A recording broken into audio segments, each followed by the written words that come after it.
Quiet on set. Roll camera. Sound speed. Mark, please.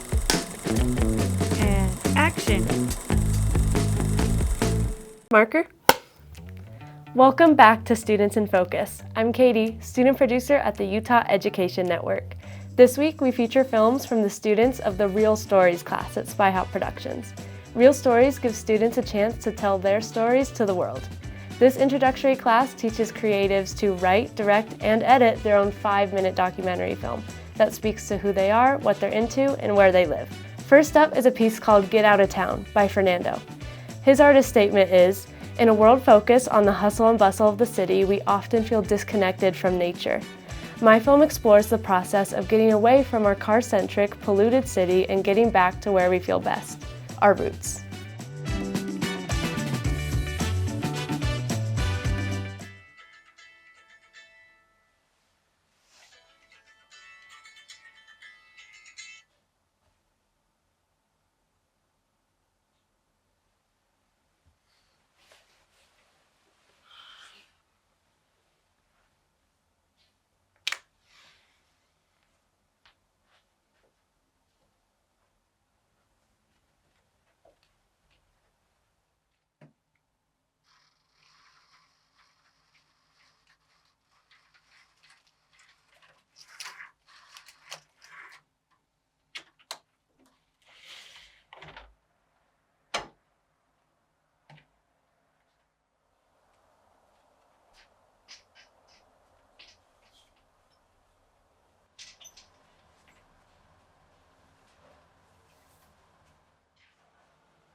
Next is The Art of Change by Alice.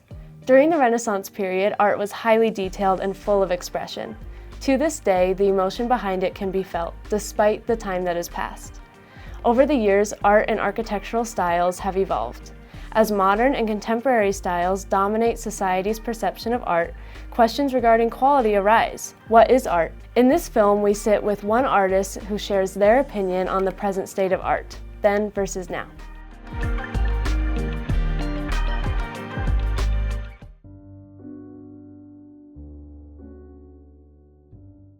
What is art? Modern art and architecture has taken over today's society in popularity, with hundreds of people buying these pieces for hundreds to millions of dollars. But is modern art really all that? My name is Estefania Aguilar. My thoughts on modern art, they are very simplistic. I never see the story behind what's going on unless I am told otherwise. I remember there being a big pat of butter and a girl sitting right next to it hitting it with a string and something attached to the end, which I can't quite remember what it is, but it seems like there's no heart put into it. Maybe I don't know the entirety of that piece, but it gets under my skin just knowing that people pay so much money for stuff like that.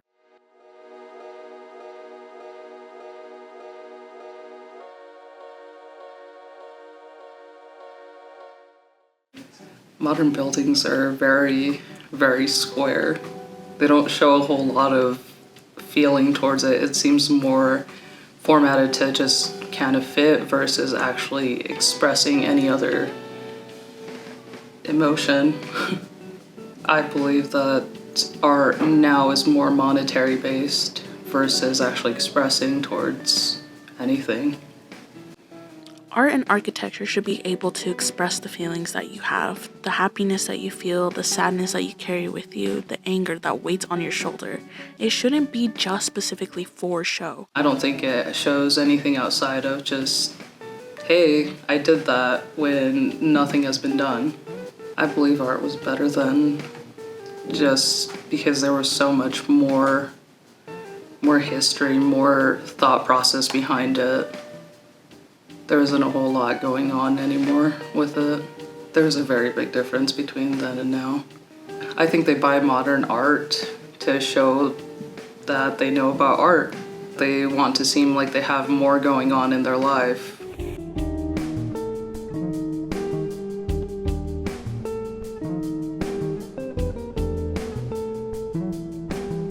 Art from back then has much more importance and meaning behind it, rather than some of the art done now where almost no one but everyone knows about because of how negatively it is talked about. It being more simplistic now as opposed to back then is due to how we view the world. The world has become a lot more simplistic in its buildings, in architecture, as well as just land. Land in general was so big. People learned to take up all the space they possibly could with one building. Now it's maximize as many buildings, compartments into a smaller space. And that just reflects into people's mental state, into saying like, oh, well, this is how much I can work with, but what do I put on it? So, what is art?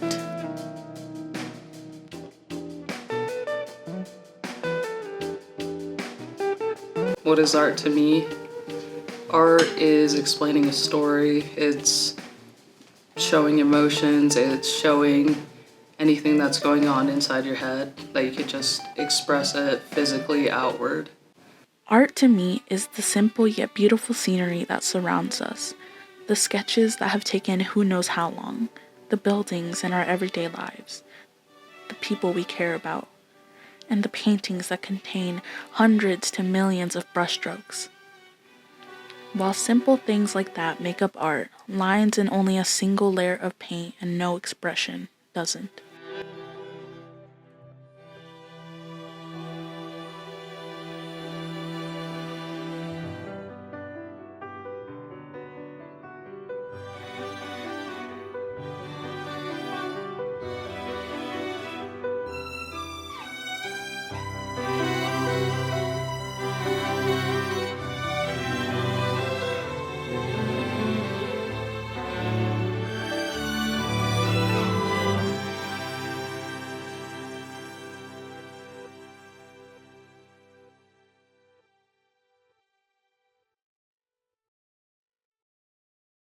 We're looking for student-produced films and videos to feature on TV. Learn more at uen.org/studentsinfocus to have your media considered for an upcoming episode of Students in Focus. Our final piece is Who Am I? By Thomas. As new high school graduates move on to the next, they grapple with knowing what they want to do with the rest of their lives. Who Am I tells the story of Thomas in the role of a fictional film interviewer hired by a production team to ask one big existential question. Who are you?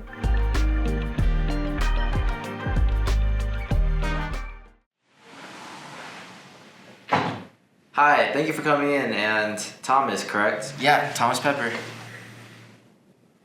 So, why do you want to work here?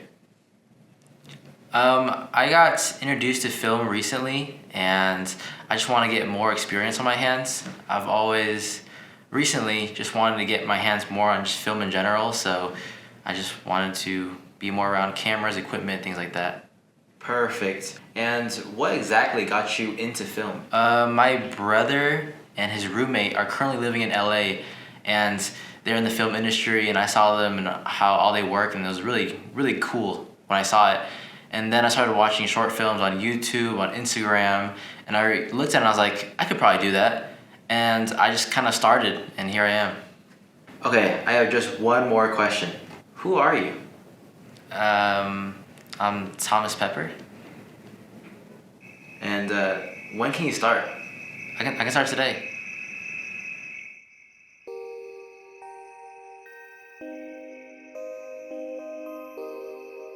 Who are you? I am Mazin. My name is Jackson. I am Hanan. Adriana. Are you going to college, and where are you going to college?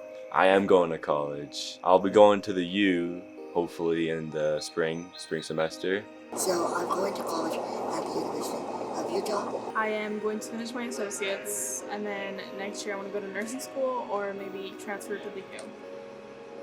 Where are you going to finish your credits at? It's that's like Salt Lake Community College. I'm going to the University of Utah. I'm going to the University of Utah. And what major are you planning to major in? Right now I'm planning on majoring in finance, but I recently did the student orientation, and I might do QAMO, which is quantitative analysis market operations. Boring business stuff, that's what I'm mostly interested in. I'm honestly pretty confused. I don't know what I want to do yet. Environmental science and sustainability. In the medical field. Something in the medical field, but I don't know. I'm not quite sure which specific, because there's so much, like nursing, doctor, anesthetist, there's a lot in the medical field. I plan on majoring in computer science. Well, actually, I plan on double majoring in computer science and mathematics.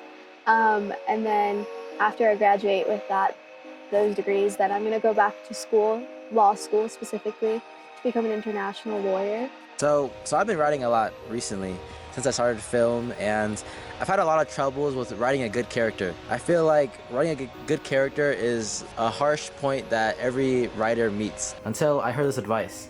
A great writer once told me that a good character in a story is an irreplaceable one. A character that can simply not be ripped out and replaced in the story. If it can in the story, it's not a good story and it's not a good character. You, me, and everybody else around in the world is a 1 out of 1 irreplaceable. But our career is, our name is, and our major is. So I asked for who you are, and you said Mazin, and you're going to the U, and you're Muslim. And you said Jackson, and you're majoring in a business related at the U. Adriana, and you're planning on majoring in the medical field, and you're going to Slick, but you're eventually going to travel to the U or a certain other college.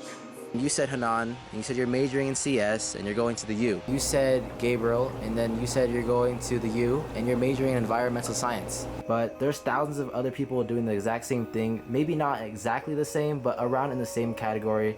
So in our own unique lives, we're the main characters in our own stories, meaning that we're irreplaceable. So when I asked who you are, you replied with tangible things, which is perfectly fine. But let me ask you once again, who are you, truly? I'm just gonna pause and think about what makes me me. Identity.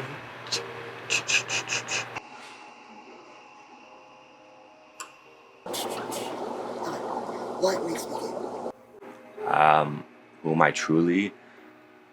I don't know. That's a tough one.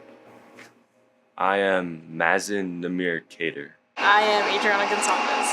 I am Gabriel Patrick Adonis Gonzalez. My name is Jackson Edward Potts. I am Hanan Ahmad Asman. I would say that I'm very sensitive, and that with that brings a lot of me being a people pleaser, and so I tend to do things for others, and I'm willing to like sacrifice myself in order to make others happy. And I'll start with my personality type, I guess. I'd consider myself a bit more reserved than most. You know, I don't want to use introvert because I do like being outside with my friends a lot of the time, but I just find it to be can just be kind of draining. I think I drain just quicker than others, I guess.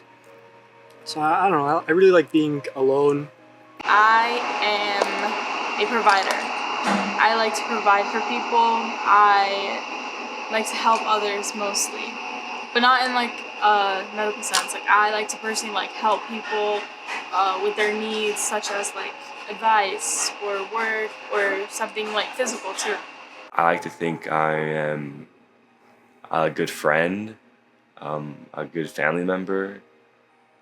I don't put myself into consideration until after I have heard their side of the story, and then I put myself after. That has brought a lot of problems in my life. It's caused me to like lose a lot of friendships and like weigh that on me, when in reality like wasn't always my fault or things like that. So I've always felt very distant, like in school.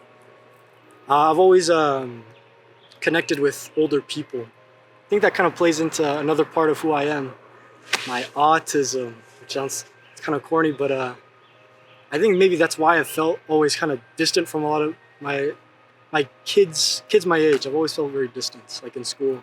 One thing would be my syndrome, which would be Escobar multiple pterygium syndrome. Basically, because my hands look like this, and I get tired of nothing. So that's that. One of my friends, like 30, 40 or something, I was like 8 years old, and we used to like drink coffee together. She would be like, "You're just an old man trapped." She would say that, "You're an old man trapped in a young man's body." Being a Muslim is a big part of my life, and I really enjoy it. I think it gives me a lot of clarity in life, and it shows me a good path. Definitely one of my biggest goals and dreams is to have a family, to be a father. I really, really hope, inshallah, one day that I get to fulfill that goal, because I wouldn't be lying if I said I haven't looked forward to that my entire life. So hopefully, inshallah, I get there. Throughout history, the only thing that has helped us to grow and evolve and change is to learn. Then the second thing about would be to be undefinable. That's what I'm saying. those are the things that keep me going in life, and those are the things that kind of sometimes hold me back.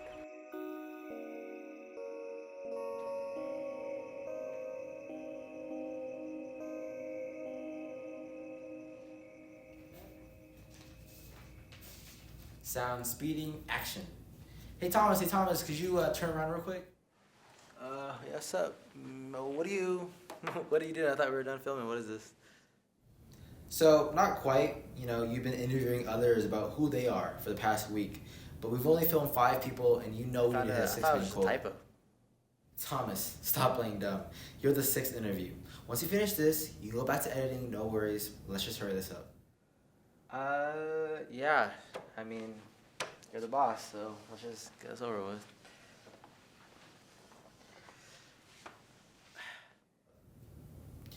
Who are you? I'm Thomas. Where are you going for college? I'm going to the University of Utah. What major do you plan to go into? I'm planning to major in film and marketing. A great writer once told me that. Oh, you don't gotta do that. I know the quote pretty well. Then answer the question. Who are you?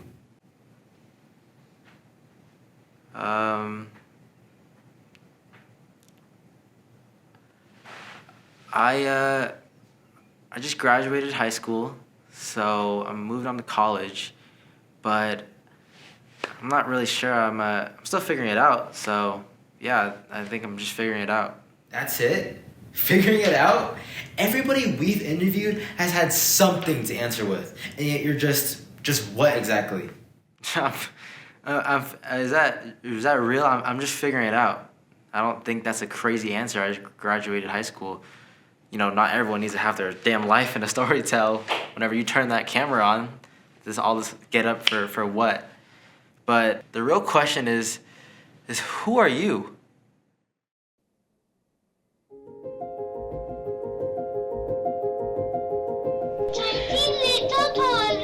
My name's Thomas. I'm evil. Okay.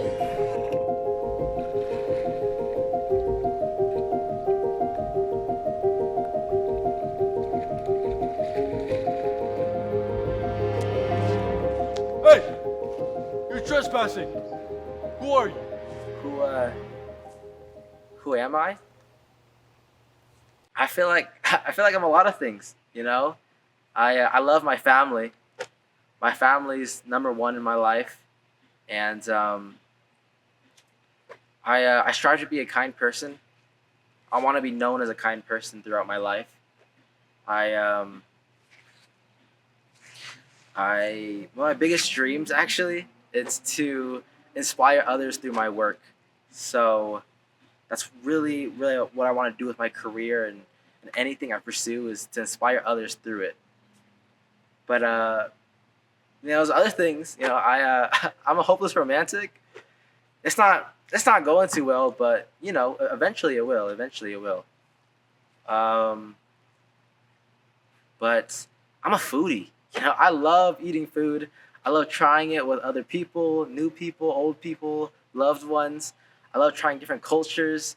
Another big part is the things I have to work on. I feel like I'm really insecure. I crave to solve others' issues in their lives, even though I have plenty in mind, because I feel like if I solve theirs, then mine would go away, even though that's not how it works. So, yeah, I'm still figuring myself out. You know, there's a lot to solve, a lot to love, but yeah, that's who I am. I'm Thomas Pepper. Yeah. Thomas Tran Pepper. In a loop, and then you're gonna go the other way. Yep. Does that work? Yeah. How am I doing? No. Who the fuck? Try, man, I can't do it. Oh. All right. So, who are you? My name.